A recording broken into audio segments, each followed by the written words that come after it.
جب اللہ کی طرف سے آزمائش ختم ہونے لگتی ہے تو اچانک نشانیاں ظاہر ہونے لگتی ہیں۔ یقیناً تمہارا یہ درد میں ڈوبا دل اللہ کی مدد کا منتظر ہوگا کہ کوئی ایسا اشارہ تمہیں ظاہر ہو جو خوشیوں کے تمام بند دروازے تم پر کھول کر تمہاری آزمائش ختم ہونے کا سبب بنے۔ تو سنو، وہ زمین و آسمان کی ہر مخلوق کی خبر گیری کرنے والا اور ہر چیز کے خزانوں کا مالک خود قرآن میں تم سے فرما رہا ہے، اور جو کوئی اللہ پر بھروسہ رکھے گا تو وہ اس کے لیے کافی ہوگا، اور اللہ اپنے کام کو جو وہ کرنا چاہتا ہے پورا کر دیتا ہے۔ خدا نے ہر چیز کا اندازہ مقرر کر رکھا ہے، اور یہ ہرگز نہ سمجھنا کہ اللہ اس سے غافل ہے جو کچھ یہ ظالم کر رہے ہیں۔ وہ تو ان لوگوں کو اس دن تک کے لیے مہلت دے رہا ہے جس میں آنکھیں پھٹی کی پھٹی رہ جائیں گی۔ بس تم ان سے کہہ دو، میرے لیے اللہ ہی کافی ہے، اور بھروسہ کرنے والے تو صرف اسی پر بھروسہ کرتے ہیں۔ اور اگر تمہیں یہ لگتا ہے کہ تمہاری آزمائش طویل ہوتی جا رہی ہے اور ان مشکلات سے نکلنے کا کوئی راستہ تم پر روشن نہیں، تو یاد کرو وہ وقت جب اللہ تعالیٰ نے حضرت ایوب علیہ السلام کو آزمایا تو ان کے پاس کچھ بھی نہ رہا، سب رشتہ داروں نے ساتھ چھوڑا، یہاں تک کہ صحت بھی چلی گئی۔ تو اس وقت حضرت ایوب علیہ السلام مایوس ہونے کے بجائے رب کی رحمت کا یقین قائم رکھتے ہوئے منتظر رہے، اور اس وقت انہوں نے رب کریم سے یہ دعا کی کہ اے میرے رب، بے شک مجھے سخت تکلیف آ پہنچی ہے، تو رحم کرنے والوں میں سب سے زیادہ رحم کرنے والا ہے۔ تو اللہ تعالیٰ نے ان کی وہ دعا قبول کی، اور جو انہیں تکلیف تھی اسے دور کر کے انہیں بڑی عطاؤں اور خوب انعامات سے نوازا۔ یاد رکھو، تمہارے رب کا علم اور اس کی عطائیں لامحدود ہیں، اور اس سے کوئی بات پوشیدہ نہیں۔ وہ تمہارے ماضی، حال، مستقبل سب کو جانتا ہے، اور جان رکھو جو ساری کائنات کی تدبیر کر رہا ہے وہی تمہاری خوشحالی اور بدحالی، عروج و زوال اور تمہاری قسمتوں کے بناؤ اور بگاڑ کے عالمگیر انتظام کو سنبھالے ہوئے ہے۔ قرآن پاک میں اللہ تعالیٰ خود فرما رہا ہے، کون ہے جو بے قرار کی دعا سنتا ہے، اور کون اس کی تکلیف کو رفع کرتا ہے، اور وہ کون ہے جس نے زمین کو جائے قرار بنایا اور پانی کے ذخیروں کے درمیان پردے حائل کر دیے، اور کون ہے جو خشکی اور سمندر کی تاریکیوں میں تم کو راستہ دکھاتا ہے، اور کون اپنی رحمت کے آگے ہواؤں کو خوشخبری دے کر بھیجتا ہے۔ تو جب کبھی تمہیں اپنی زندگی سے شکوہ ہونے لگے اور ایسا محسوس ہو جیسے جیت کر بھی ہار گئے ہو، جیسے ساری خواہش الٹی ہو گئی ہو، جیسے سب کچھ کھو دیا ہو، تو یاد رکھنا جو کھو دیا وہ کھونے کے لیے ہی تھا، اور جو بہت دعاؤں کے بعد بھی نہ ملا اس میں ہی تمہاری بہتری تھی۔ تم اللہ کی نور بھری مصلحتوں کو جان نہیں سکتے، بے شک وہ رب تمہارا مستقبل تمہاری سوچ سے بہت بہتر لکھتا ہے۔ اور جانتے ہو، جب حضرت موسیٰ علیہ السلام نے اپنے پروردگار کو پکارا کہ اے میرے رب، تو میری طرف جو اچھی چیز اتارے میں اسی کا محتاج ہوں، اور یہ دعا حضرت موسیٰ علیہ السلام نے تب مانگی تھی جب ان کے پاس نہ ہی کوئی روزگار تھا اور نہ کوئی رہائش اور نہ کوئی رفیق سفر، لیکن اس دعا کے بعد خالق حکیم نے اپنی منصوبہ سازی سے انہیں وہ سب کچھ عطا کیا جو ان کی خوشیوں کا سبب بنا۔ اور جانتے ہو وہ ایسی کون سی 4 چیزیں ہیں جو ظاہر کرتی ہیں کہ تمہاری آزمائش اب ختم ہونے والی ہے؟ جس میں سب سے پہلی چیز تو یہ ہے کہ جب تمہارا دل بات بات پر گھبرانے لگے اور مایوسی تم پر چھانے لگے، اور ایسے میں تم خود کو مطمئن کرنے کے لیے ڈھونڈ کر نیکی کرنا شروع کر دیتے ہو، کسی کے درد کا مداوا یا کسی کے دل کا مرہم بننے لگو، تو سمجھ لو تم اللہ کی نگاہ میں آ چکے ہو، کیونکہ تمہارے دل کی بدلتی کیفیت یہ واضح کرتی ہے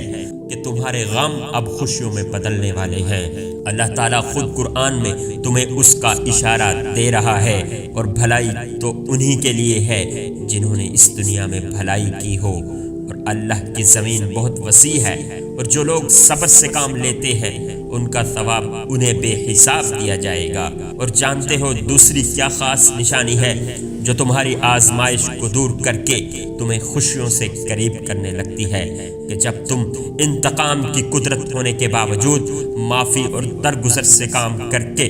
اپنا معاملہ اللہ کے سپرد کرنے لگو تو جان رکھو تمام خطرات کے طوفان اور یہ پریشانیوں کے ہجوم کے باوجود تمہارا اللہ پر یقین اور توکل ایسے عجیب اسباب پیدا فرمائے گا کہ تمہاری ظاہری آنکھیں دیکھتی رہ جائیں گی۔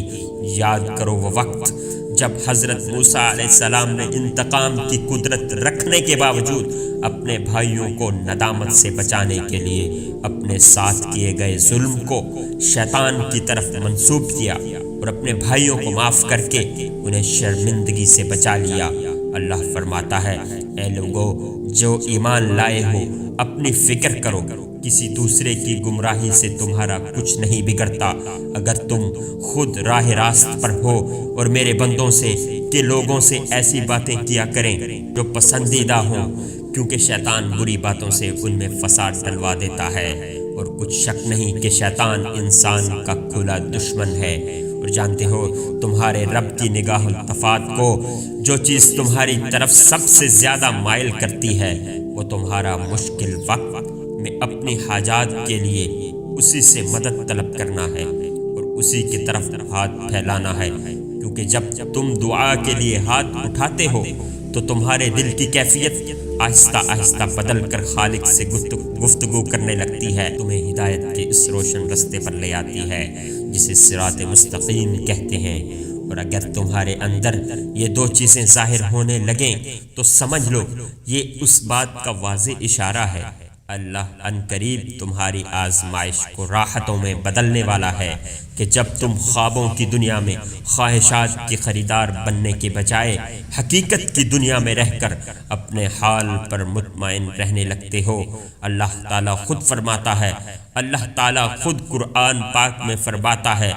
اور نگاہ اٹھا کر بھی نہ دیکھو دنیا کی زندگی کی اس شان و شوکت کو جو ہم نے ان میں سے مختلف لوگوں کو دے رکھی ہے، وہ تو ہم نے ان کو آزمائش میں ڈالنے کے لیے دی ہے، اور انجام کی بھلائی تو تقویٰ ہی کے لیے ہے۔ اور جان رکھو تمہاری آزمائش ختم ہونے کی سب سے بڑی آزمائش تو یہ ہے کہ جب تمہارے درد میں ڈوبے سوالوں کے جواب تمہیں قرآن تک لے آئیں اور اللہ کی آیات تمہاری عقل و فکر کو تخسیر کرتی ہوئی تم سمجھ لو آزمائش کا طوفان تھم کر سکون کی لہروں میں بدلنے والا ہے، کیونکہ تمام کلاموں پر بھاری اللہ کا کلام اور تمام محبتوں پر بھاری اللہ ہی کی محبت ہے۔ یاد رکھو وقت انسان کے لیے عارضی آزمائش کہلاتا ہے، زندگی فتح و شکست کی وہ داستان ہے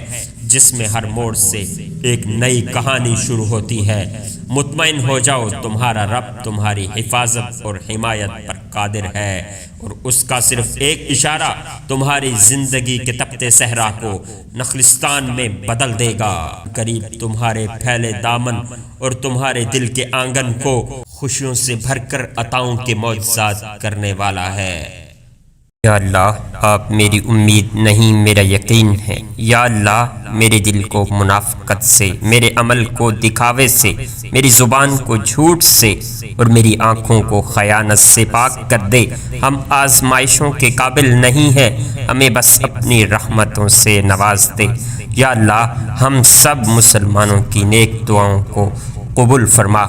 حاضرین محترم، اگر آپ کو یہ حدیث مبارکہ کی ویڈیو میری پسند آتی ہیں تو میری حوصلہ افزائی کے لیے اس چینل کو ضرور سبسکرائب کیجیے اور بیل آئیکن کا بٹن ضرور دبائیے تاکہ آنے والی ہر نیو ویڈیو حدیث پاک کی آپ تک بر وقت پہنچ جاتی رہے۔ اللہ پاک آپ سب کا حامی و ناصر ہو۔ السلام علیکم ورحمۃ اللہ وبرکاتہ۔